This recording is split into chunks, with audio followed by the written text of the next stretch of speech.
Hey guys, welcome to Fortnite Challenge Mania. In this video, we will talk about no Fortnite, no challenges, and no mania.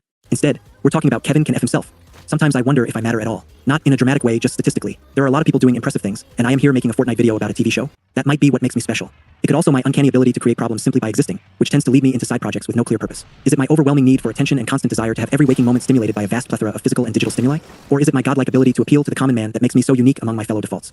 It's like a never-ending ocean of questions that I'm honestly too lazy to think about right now. I don't know. I don't plan to figure it out today. So instead, let's talk about Annie Murphy and her totally tantalizing tatas. She plays the leading wife character, Allison, who manages the household, the emotions, and the consequences of Kevin's decisions. This turns out to be exhausting, and she becomes hurt mentally from the quiet damage that occurs when you're forced to take care of people stuck in a state of arrested development. None of this is treated as exceptional. It's just life, daily. She deals with constant alcoholism, lies, psychological manipulation, financial abuse, and a litany of bad decisions brought on by a bad marriage and an inability to solve her own problems. Somehow, the show manages to capture America in its rawest image, a nation plagued by alcoholism, unemployment, prejudice, tribalism, and gun violence. The show presents a brutally honest portrait of the country's struggles while throwing in a few jabs at true crime culture and circumstances that can lead to some of our lives. It reminds us that we can lose everything in a matter of seconds when decisions are made impulsively. Allison's story reflects this by showing her make one bad decision after another. In the very first episode, she stares at a Dunkin' Donuts sign for 3 seconds while walking to work, then goes inside, clearly responding to advertising. She then stares at a home listing outside a real estate office until a real estate agent approaches her. She later accidentally elbows a man in the face. This is not important by itself, but it establishes a pattern. Allison gets angry. She acts impulsively. Someone gets hurt. She does something to feel better. This cycle continues. The show foreshadows Allison's cyclical pattern. Allison does not love her husband. She also does not leave him. Instead, she decides murder might be easier. Kevin, the husband, is a manipulative psycho who weaponizes positivity to maintain a sitcom-like atmosphere, beautifully captured by directors Anna Dakota, Oz Rodriguez, Valerie Armstrong, and Craig DeGregorio. Kevin is a narcissist who uses forced positivity as a control mechanism. He laughs. The audience laughs. Things reset. The blend of sitcom and drama, though quite unusual, portrays a small town rampant with substance abuse, economic uncertainty, and betrayal. Right from the start of Kevin can himself. Kevin blows their life savings without telling his wife on sports memorabilia. He then turns their anniversary party into a full-blown rager, chugging beers with his boss and making the life-changing move from cable to fiber optics with no pay raise. This triggers Allison's cycle again.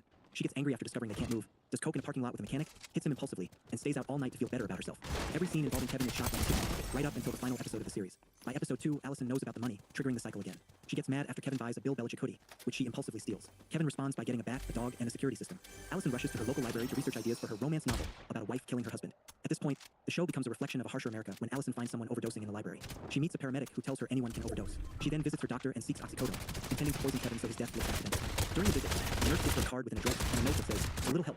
Allison goes to the address, which turns out to be a hair salon owned by her neighbor, Patty. More antics ensue, and Kevin does something that feels like eerie foreshadowing of later real-world allegations. He reenacts the Good Will Hunting, "It's not your fault" scene, rubbing Allison's shoulders and hugging her. This mirrors allegations made against Tyler Perry, who has faced lawsuits claiming similar behavior, specifically reenacting the same scene during an alleged incident with actor Mario Rodriguez. It's wild that a show airing in 2021 would echo alleged behavior making headlines today. Either a director knew something, predators recycle the same tactics, or Good Will Hunting just attracts weirdos. Either way, crazy work.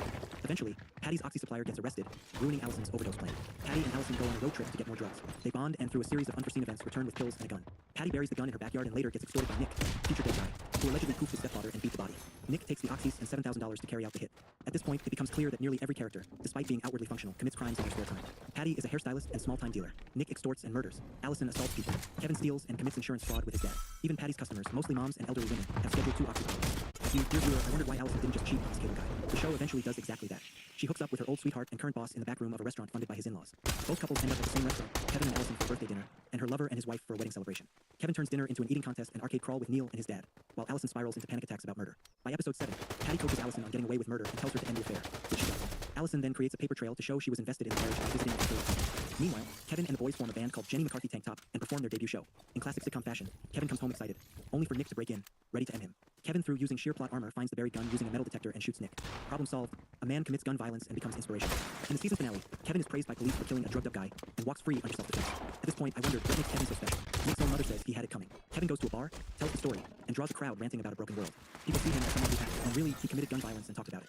Kevin, with no experience or qualifications, becomes inspired to run for city council. His campaign mirrors Donald Trump's outsider approach, raw messaging, rejection of norms, and self-interest disguised as reform. Kevin doesn't even realize his wife tried to kill him. He's so focused on himself that he's blind to the danger around him. And right here, the question is answered. Kevin is special because he schemes instead of connecting, and he knows that this approach allows him to stay in motion and avoid possibility. Despite his alcoholism, compulsive spending, and narcissism, he relies on clever gambits instead of people. He treats relationships as tools and mistakes manipulation for intelligence. He believes redemption comes from a next big plan rather than honest accountability. And that's when it hits me. If I want to reflect being set apart from the general population, whether better, more important, or simply unique, I have to be more like Kevin. Kevin rewards like lions, punishes dissonance, and avoid all major conflict without having an advantage first. This mirrors a core principle from the Art of War, where Sun Tzu argues that the best victories are achieved through alignment, control, and foreknowledge rather than open confrontation. Despite masquerading as a total moron, Kevin was able to achieve status, power, and control over his small community, dominate his household, and survive an attempted murder from his wife simply by maintaining the upper hand before every situation occurred. If we want to understand what it means to be special, we should probably study people like Kevin.